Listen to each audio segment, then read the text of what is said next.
आज के पौराणिक कथा में हम सुनेंगे कि सतयुग कैसे आएगा। धर्मराज युधिष्ठिर एक दिन चिंतित बैठे थे। उसी समय कहीं से देवर्षि नारद जी आ गए और चिंता का कारण पूछने लगे। युधिष्ठिर ने कहा, देव, अब कलयुग आ पहुंचा। उसने मेरे राज्य में अपने आगमन, प्रवेश और परिणाम की कष्टकर कथाएं भी सुनाई। सो लगता है कि अब धर्मराज धरती पर से उठने ही वाला है। कलयुग के आगमन की बात तो नारद जी को भी मालूम थी, परंतु उन्हें इस बात पर आश्चर्य हुआ कि अंधकार और प्रकाश दोनों एक साथ मिल कैसे गए।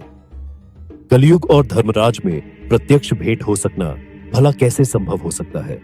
सो उसी प्रश्न को उठाते हुए नारद जी ने पूछा, धर्म और अधर्म का प्रत्यक्ष मिलन कैसे संभव हो सकता है?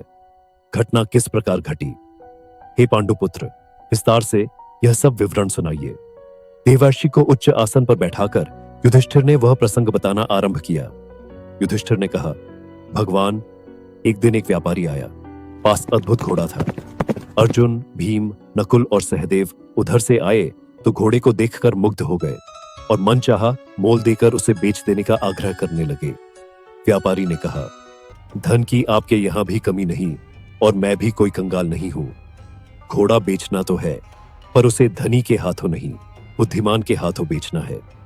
यदि आप लोग बुद्धिमान हो तो एक शर्त स्वीकार करें। मेरे 4 प्रश्नों का उत्तर देना पड़ेगा। यदि उत्तर सही हुए तो घोड़ा मुफ्त दे दूंगा।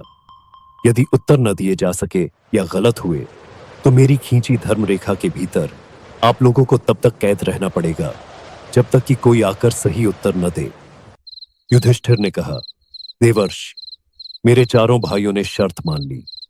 उन्हें अपनी बुद्धिमत्ता पर और मेरे ज्ञान पर बहुत भरोसा था।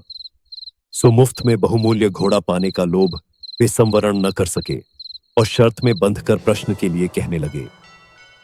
व्यापारी ने पहला प्रश्न भीम से पूछते हुए कहा, मैं रास्ते में जा रहा था तो देखा कि एक भयंकर कूप है, यानी कुआं। उसके बीच में रस्सी से बंधा एक पैसा लटक रहा है। उस पैसे से बंधा 100 मन लोहा टंगा था। फिर भी वह रस्सी टूटी न थी, पैसा गिरता न था। इसका क्या रहस्य है? चारों भाइयों में से कोई उत्तर न दे सका।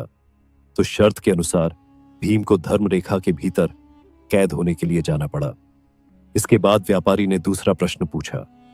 उसी रास्ते पर चलते हुए मैंने एक जगह 5 कुंड देखे, जिनका पानी अपने आप ऊपर निकलकर बहता था।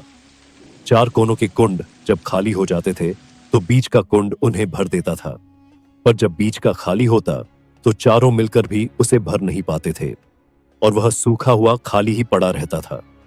राजकुमार, बताओ इसका रहस्य क्या है? इस प्रश्न का उत्तर अर्जुन को देना था।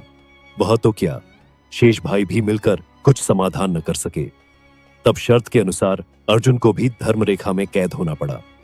देवर्षि, बात यहीं समाप्त नहीं हुई।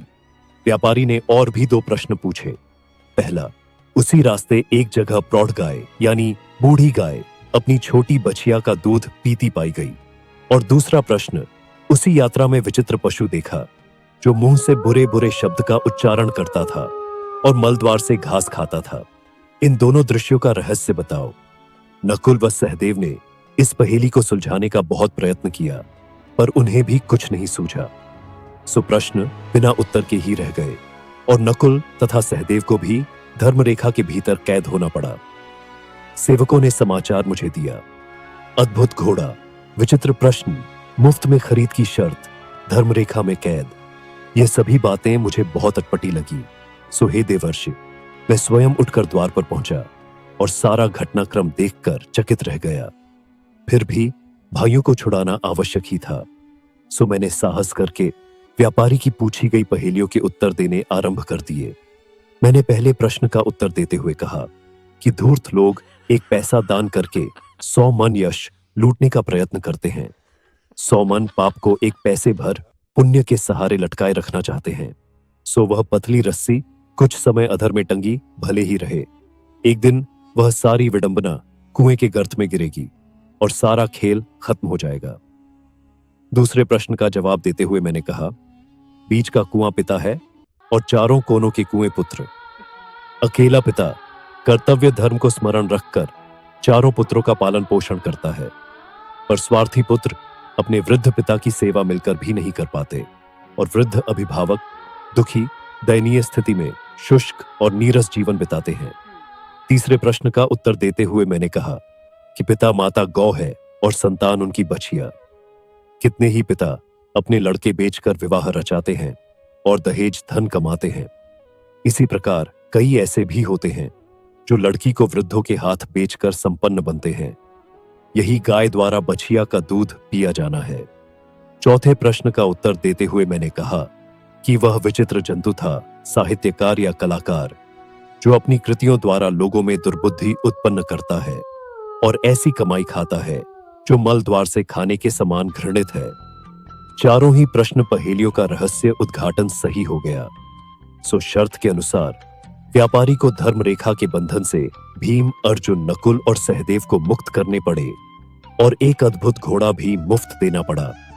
यह सब तो हो गया, पर मैंने आश्चर्यपूर्वक उस व्यापारी से पूछा, यदि प्रश्नों में पूछे गए सारे घटनाक्रम सही हैं, तब तो यह कलयुग रूपी पाप साम्राज्य का ही परिचय है। मेरे राज्य में भला ऐसा कैसे हो सकता है? ऐसी अनीति कहीं कैसे प्रचलित हो सकेगी? व्यापारी गिड़गिड़ाने लगा और बोला, धर्मराज, मैं ही कलयुग हूं। अब मेरा पाप राज्य आ पहुंचा, सो ऐसी घटनाएं अनहोनी न रहेंगी। एक दिन पग पग पर ऐसे ही अनाचार दृष्टिगोचर होंगे। मैं आपको वस्तु स्थिति बताने आया था, पर धर्म और अधर्म की ना तो प्रत्यक्ष भेंट हो सकती थी और ना खुले वार्तालाप की संभावना थी। सो मैंने व्यापारी का रूप बनाया और घोड़े के बहाने राजकुमारों के सामने वस्तु स्थिति को फेली, जैसे रहस्यमय प्रश्नों के साथ पूछा। मैं जानता था कि अंततः उत्तर आप ही दे सकेंगे और भेंट का सुअवसर मिल जाएगा और सूचना देने का प्रयोजन सिद्ध हो जाएगा। युधिष्ठिर ने कहा, भगवान, मैं इसी से चिंतित था कि निकट भविष्य में जब लोग ऐसी दुष्ट गतिविधियां अपना लेंगे तो उनके दुखों का पारावार ना रहेगा। नारद जी ने धर्मराज की चिंता दूर करते हुए कहा कि मनुष्य की आत्मा में विवेक का प्रकाश पूर्णतः कभी भी नष्ट नहीं हो सकता, इसलिए पाप का पूर्ण साम्राज्य कभी भी छा नहीं सकेगा। विवेकवाणी आत्माएं अपने समय की विकृतियों से लड़ती ही रहेंगी और बुरे समय में भी भलाई की ज्योति चमकती रहेगी। पाप का पूर्ण साम्राज्य कभी भी स्थापित न हो सकेगा। इस आश्वासन से युधिष्ठिर का समाधान हो गया। क्या वह समय नहीं आ गया है जब कली का साम्राज्य जाने वाला है और सतयुग की लालिमा अरुणोदय का आभास देने लगी है? जी हां, हम लोग मंत्र जाप करें, सत्संग का आश्रय लें, महापुरुषों के वचनों का अनुसरण करें, उनकी सेवा में चित्त को लगाएं, ध्यान और भजन करें, तो यह कलयुग का प्रभाव हम पर ना पड़ सकेगा। कलितारण उपनिषद का मंत्र। हरे रामा हरे कृष्णा कृष्ण कृष्णा हरे हरे, हरे रामा हरे कृष्णा। मंत्र का हम आश्रय लें, गुरु मंत्र का आश्रय लें। तो बंधुओं, वीडियो अच्छा लगे तो लाइक और शेयर जरूर करें। नए आए भाई बहन जिन्होंने देव भक्ति की शक्ति चैनल को सब्सक्राइब नहीं किया, उन सभी से आग्रह है कि चैनल को सब्सक्राइब करके बेल आइकॉन दबाएं। यहां आपको मिलेंगी पौराणिक कथाओं की अनमोल कहानियां। कमेंट में श्री कृष्ण जरूर लिखें और ऐसे ज्ञानवर्धक कंटेंट को अपना समर्थन दें। हरे कृष्णा।